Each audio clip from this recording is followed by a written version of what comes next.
Shalom saudara-saudara. Sebelum kita merenungkan, mendengarkan kebenaran firman Tuhan, mari kita satukan hati kita bersatu di dalam doa. Bapa di dalam Yesus, terima kasih kami ucapkan kepada Tuhan karena kasih dan kemurahan-Mu yang menolong kami untuk memperdengarkan dan mendengarkan suara Tuhan.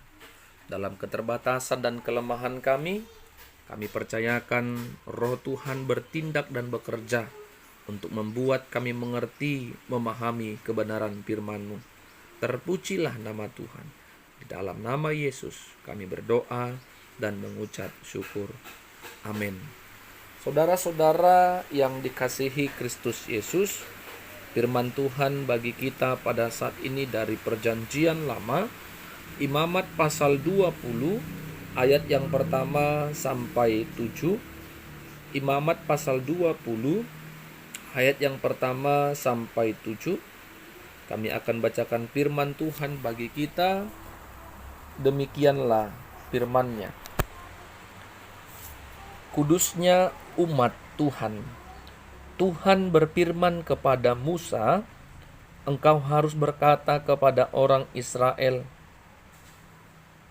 setiap orang baik dari antara orang Israel maupun dari antara orang asing yang tinggal di tengah-tengah orang Israel yang menyerahkan seorang dari anak-anaknya kepada Molok, pastilah ia dihukum mati, yakni rakyat negeri harus melontari dia dengan batu.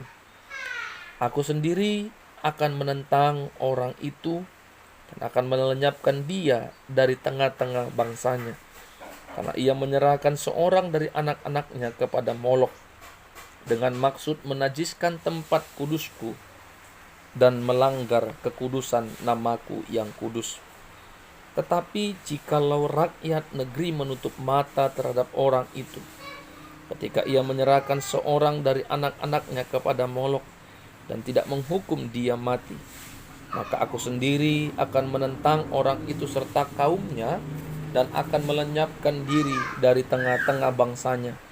Dan semua orang yang turut berzina mengikuti dia, yakni berzina dengan menyembah Molok, orang yang berpaling kepada arwah atau kepada roh-roh peramal, yakni yang berzina dengan bertanya kepada mereka.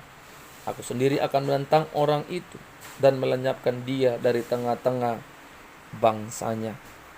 Maka kamu harus menguduskan dirimu dan kuduslah kamu, sebab akulah Tuhan Allahmu." Amin. Saudara-saudara yang dikasihi oleh Kristus Yesus, tema kebenaran firman Tuhan bagi kita pada saat ini, jangan menyakiti hati Tuhan. Jangan menyakiti hati Tuhan. Saudara-saudara, Bapak dan Ibu yang diberkati oleh Tuhan, salah satu dari ke-10 hukum Taurat, yaitu hukum kedua, jelas mengatakan, jangan membuat bagimu patung yang menyerupai apapun. Jangan sujud menyembahnya atau beribadah kepadanya. Sebab aku Tuhan Allahmu adalah Allah yang cemburu. Dari hukum Tuhan yang kedua ini, titah kedua ini, pernahkah kita melanggar apa yang dikatakan Tuhan ini? Apakah kita menyembah? Apakah kita percaya pada kekuatan-kekuatan dunia lebih besar, lebih dahsyat dan lebih hebat daripada kekuatan atau kuasa Tuhan? Pernyataan di awal khotbah ini membuat kita merenung bahwa segala sesuatu yang kita tuhankan, yang membuat kita percaya, yang membuat kita yakin, yang membuat kita menerima sesuatu yang luar biasa, Kalau itu kita akui dari kekuatan-kekuatan dunia, dari ketaatan dan kesetiaan kita menyembah Baal-Baal, patung-patung atau roh nenek moyang kita, itu berarti kita sudah menyakiti hati Tuhan. Kita sudah menduakan Tuhan. Jelas dalam hukum Taurat ini, Allah yang menciptakan kita adalah Allah yang cemburu. Dia cemburu ketika kita tidak menaruh kesetiaan kepada Dia yang menciptakan kita. Saudara-saudara, perikop ini jelas Tuhan berfirman pada Musa agar umat diberikan peringatan agar mereka hidup di dalam kekudusan. Hidup kudus berarti hidup teratur sesuai dengan keinginan atau kehendak Tuhan. Wujud hidup kudus adalah tidak menyembah ilah-ilah lain. Menyembah ilah lain berarti menduakan Tuhan. Kalau itu dikerjakan umat dan orang-orang yang ada di tengah-tengah bangsa Israel, berarti mereka sudah melakukan perzinahan rohani.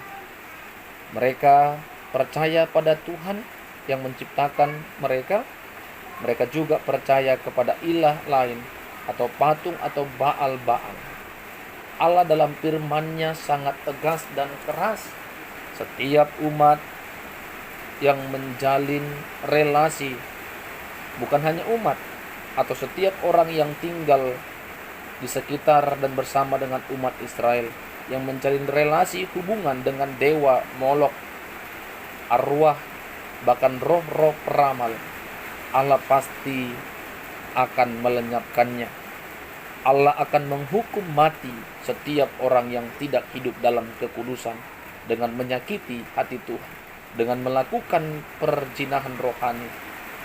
Sebuah sanksi yang sangat tegas yang memperlihatkan bahwa Allah murka kepada orang yang berzina rohani, menduakan Tuhan. Apakah kita pernah berbuat demikian? Menduakan Tuhan. Kalau itu kita lakukan, maka kita tidak lagi hidup kudus di mata Tuhan. Bapak, Ibu, saudara-saudara yang dikasihi oleh Kristus Yesus, apa yang menjadi perenungan dari firman Tuhan pada saat ini? Poin yang pertama, percayalah bahwa Tuhan akan bertindak seadil-adilnya pada setiap umat yang hidupnya melakukan perbuatan-perbuatan yang jahat, perbuatan-perbuatan keji di mata Tuhan. Tuhan akan menghukum. Tuhan tidak sedikit pun memberikan keringanan kepada orang-orang yang hidup melakukan kekejian-kekejian di mata Tuhan, terlebih percaya kepada kekuatan-kekuatan dunia dan mengutamakan penyembahan berhala daripada memuji, bersyukur, dan memuliakan Tuhan.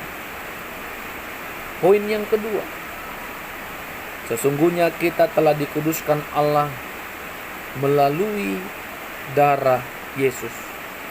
Oleh karena itu kita patut bersyukur karena anugerah Tuhan.